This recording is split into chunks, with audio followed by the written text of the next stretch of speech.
मंडळी, जिल्हा परिषद प्राथमिक शाळेचं हे संरक्षक कंपाऊंड आणि काल या ठिकाणी पूर्णपणे भगदाड होतं. आज या भगदाडाच्या ऐवजी इथं आपल्याला प्लायवूडच्या फाळ्या दिसत आहेत. या संदर्भात काल आपण एक बातमी केली होती आणि या बातमीच्या अनुषंगानं या ठिकाणी तात्पुरते का होईना पण शिक्षण विभागाच्या वतीनं ही उपाययोजना केली. देवडी जिल्हा परिषद प्राथमिक शाळा नंबर 1चा संरक्षक भिंतीचा हा भाग कोसळलेला होता आणि या कोसळलेल्या भागातूनच हे विद्यार्थी ये जा करत होते.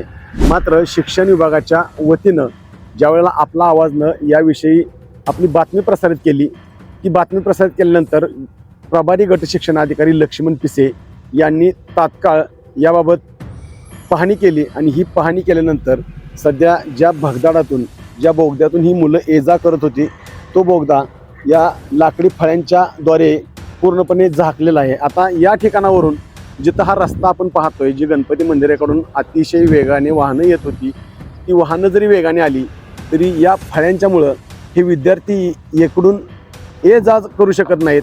अशामुळं खरं तर होणारी एखादी दुर्घटना टळली आहे.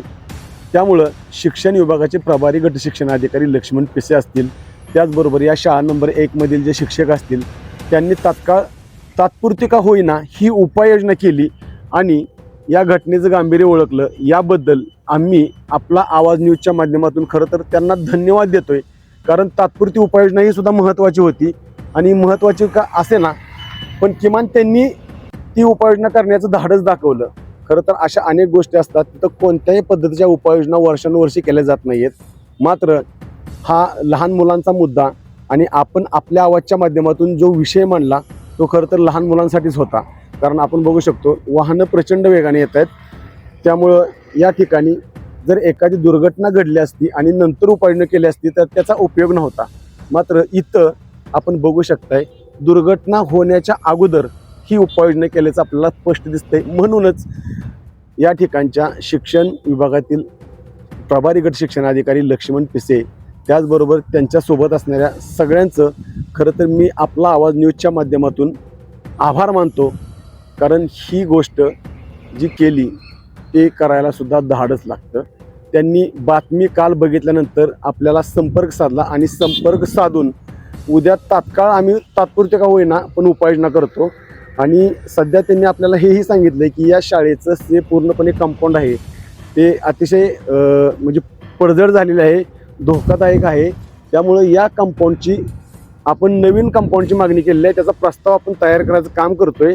आणि या अतिशय चांगल्या असलेल्या गुणवत्ताधारक शाळेला खरं तर आपण योग्य प्रकारचं चांगल्या पद्धतीचं कंपाऊंड तयार करून घेणार आहोत आणि याचा प्रस्ताव लवकरच आपण जिल्हा परिषदेकडे सादर करून खरं तर या नवीन असलेल्या इमारतीला आणि गुणवत्ताधारक इमारतीला लवकरच चांगल्या पद्धतीचं संरक्षण भिंत आपण देणार, हे मात्र त्यांनी आपल्याला सांगितलेलं आहे.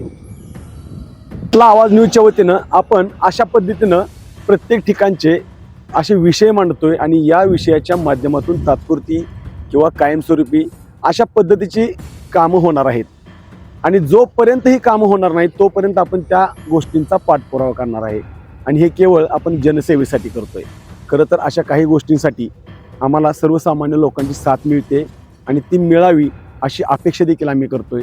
कारण आम्ही जे काम करतोय ते काम आपल्यासाठी असेल आणि आपण जे आम्हाला विषय सुचवता तेही महत्त्वाचं आहे. त्यामुळं ज्या ज्या ठिकाणी अशा अडचणीच्या गोष्टी असतील सोशल मीडियावरती आल्या पाहिजेत आणि तिथं उपाययोजना झाली पाहिजे, त्या ठिकाणी फक्त आम्हाला फोन करा. आमचा फोन नंबर आपल्या स्क्रीनवर देतोय, या फोनवर फोन करा. शक्य तिथं आम्ही पोहोचू शकतो. नसेल तर आपण व्हिडिओ करून पाठवा, आम्ही त्यावरती बातमी करू. आपला आवाज न्यूजसाठी संदीप जठार, गोंदवले. आवाज न्यूजसाठी संदीप जठार, गोंदवले.